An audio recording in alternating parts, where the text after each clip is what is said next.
Hey,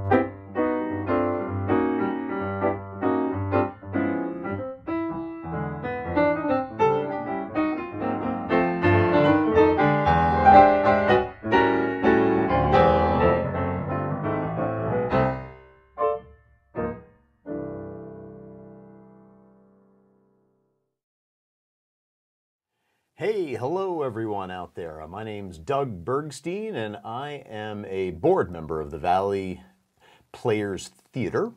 And we are here in the Mad River Valley Television Studios. I'm here with Louis Bronson, who is directing a new show that we have for you. It's called The Arsonists, and it opens on November 30th. And we are here to talk to Louis about why he chose the show, what the show is all about, and try to drum up some interest from you Valleyites out there. So, Louis Bronson, this is your first directorial debut. First and debut, I guess that means the same thing, huh? Yeah. First one for us anyway. Yeah, first one outside of college. Okay. So, I guess you can call this my first official production. Yeah. Because college isn't real life. No, of course not. It's all pretend. So The Arsonists. The Arsonists. I'm going to bet most people out there have not heard of it. Mm-hmm. So tell us a little bit about it. Sure. It's by a little-known German, Austrian author. It was written, he started writing it in 1953. It was published in 1958. Okay. So what it's about this guy named Gottlieb Biederman, who is a businessman in a modern American city, and he has this product, he has a wife, things seem to be going well, and then all of a sudden this mysterious man shows up on his door and asks for a little bread, a little wine, maybe a place to sleep. And meanwhile, throughout the city there's a rash of arson fires going on. Hence the title. Hence the title, okay. Exactly. Not really a spoiler alert there. Not yet, anyway.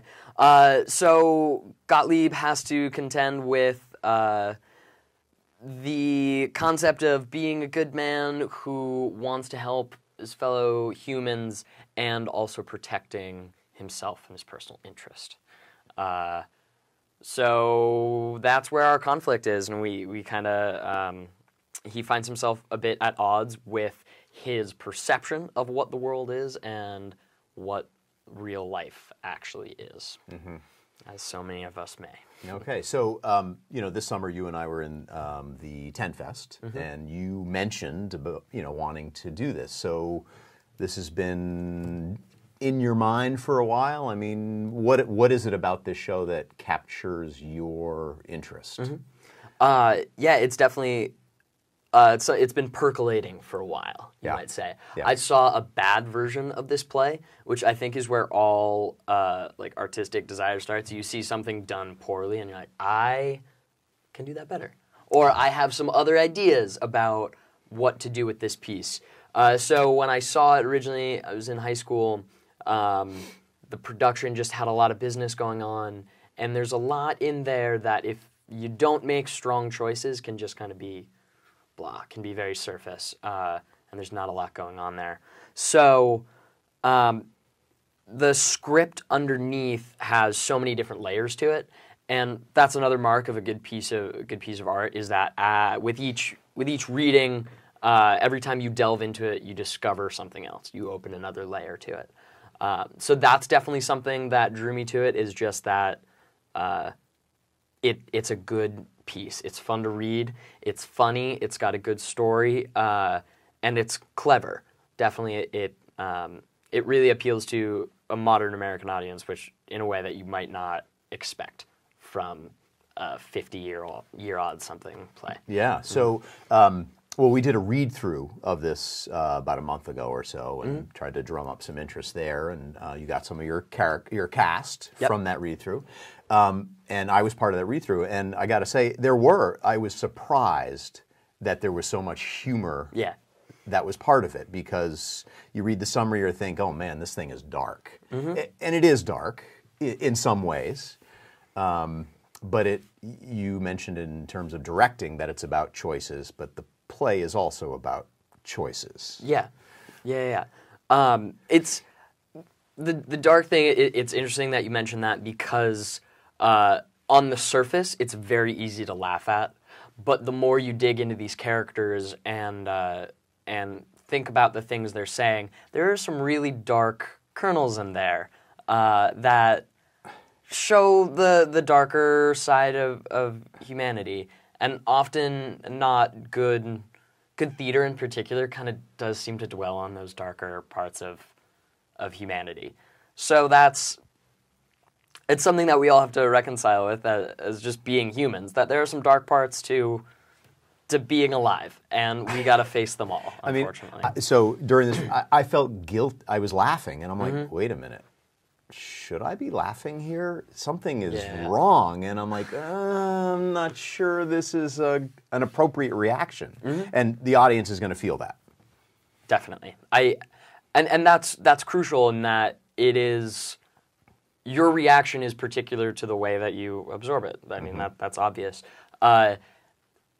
I notice a lot in like modern horror movies, or even with classic horror movies, there's a tendency to laugh at a lot of like sort of those subtle scares or those really haunting images. Our natural reaction is to get nervous, and in that that discomfort, that nervous energy, you can get a lot of different reactions. A lot of people, they want to laugh, and that's totally natural.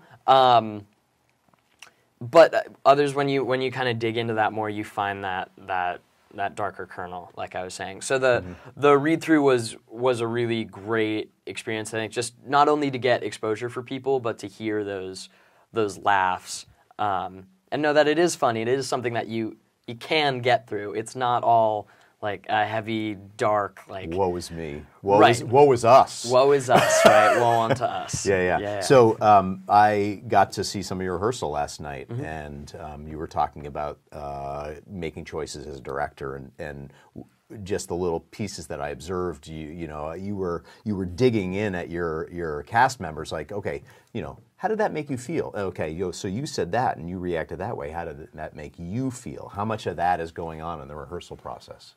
That's entirely what the rehearsal process is, where I'm trying to be really actor-centric with what we're doing. Not a lot of flashy sets or lights or sound. We really want to focus on the people that are delivering the story, making it as tangible as possible.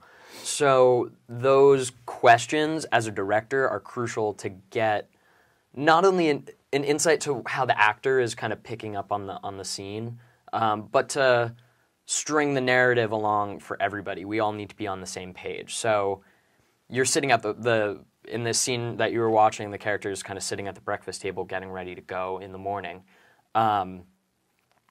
And so a lot of that nervous, and a lot of people, they have that nervous energy in the morning. You got to get out the door, you're going to work, you have something to do. And the scene there, I found the actors were having trouble clicking into things without that energy. Because that's just something of being a person, and Frisch is really talented as a writer goes, as a playwright goes, crafting those moments and putting those energies in there. So as far as the rehearsal process goes, it is very based on, okay, how is your imaginary character feeling under these real circumstances? Because that's what acting is. It's, from the words of Sanford Meisner, it's acting truthfully under imaginary circumstances. So how do we do that? We need to, in the best and the most specific way we can, put ourselves into these real-life situations. And if you've created this real person to put through these circumstances, then everything follows. The performance is just natural, and it follows. So that's really what we're trying to pull out in our rehearsals. Can't wait. I'm going to watch a full rehearsal next week. So so here we are in the modern age. There's a lot of choices that people have made. What's the relevance here? I mean, is it relevant now in today? Yeah, well, definitely. That's the first question you have to ask yourself is, I think when you go to create any sort of art is like, what's the point of this? How does it relate to what's going on now? And The Arsonist is just packed with things that are relevant to people reading it in 1958 and also relevant to us now.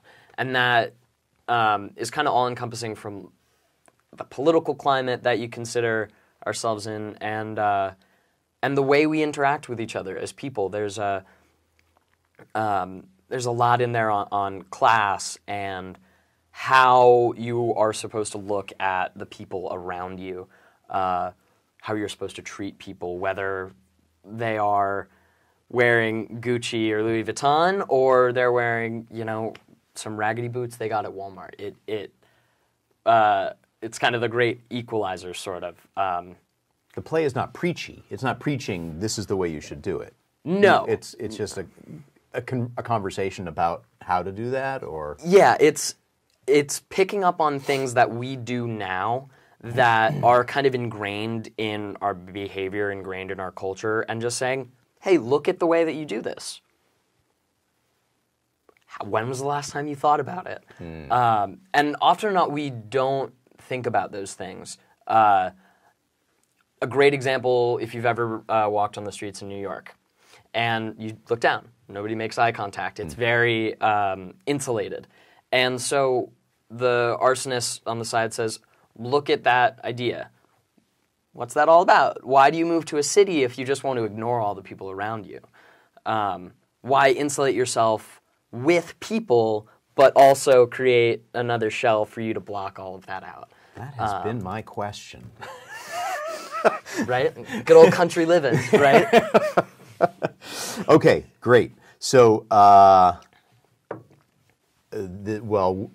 we are doing. This is not live, by the way. We're opening in a couple weeks. just an FYI. It opens November 30th, yes. which is an entire week after Thanksgiving, and we're running Friday, Saturday, Sunday. Friday, Saturday, 7:30. Yep. Sundays at 3 p.m. Yep. And there is an admission, and all that money goes towards running the theater, but also allows us to bring more interesting shows to the Valley Players Theater. So we're excited. Yeah. I hope you're excited. I'm definitely excited. It's something certainly worth mentioning that Valley Players, being an entirely volunteer organization, all I had to do to get this up and running was come to talk to you about it, tell you that this is something I'm passionate about, something I've wanted to do, and the pieces kind of find their way into place. So not only am I thankful to Valley Players and to yourself for this opportunity, but I'd want to encourage other people that if this is something you've always thought about, you've wanted to do, stop by. Stop by a meeting, talk to Doug or any of the wonderful board members, any of the wonderful people there, and figure out how to make smart, figure out how to do it, because that's, if it's in your head, you got to get it out there one way or another. Yeah, we are a welcoming organization, and we're not only open to plays that we produce, but we like our theater being used by anyone and anything. Right. Like there's a concert there this week, and we had a Yestermorrow talk earlier in the week, so it gets used a lot. Cool. But of course, our primary focus is theater. Is the theater. Any final words? No, just please come. You know, that's the biggest thing. We really want to see people in there. the seats. Yes. It's not theater without people in the seats, right? I mean, exactly. You can do all this work, but without an audience, it's all for naught. It's a live performance. That's why we do it. Oh, also on the 2 second Saturdays, so that'll be the 8th and the 15th, we're doing some talkbacks after the show. So that's all optional. There'll be like a 5 or 10 minute break after the end of the show. And that'll just be a chance to sit down with the cast and the director and talk about the show, talk about your feelings and reactions, and hopefully celebrate it in some aspect. Great.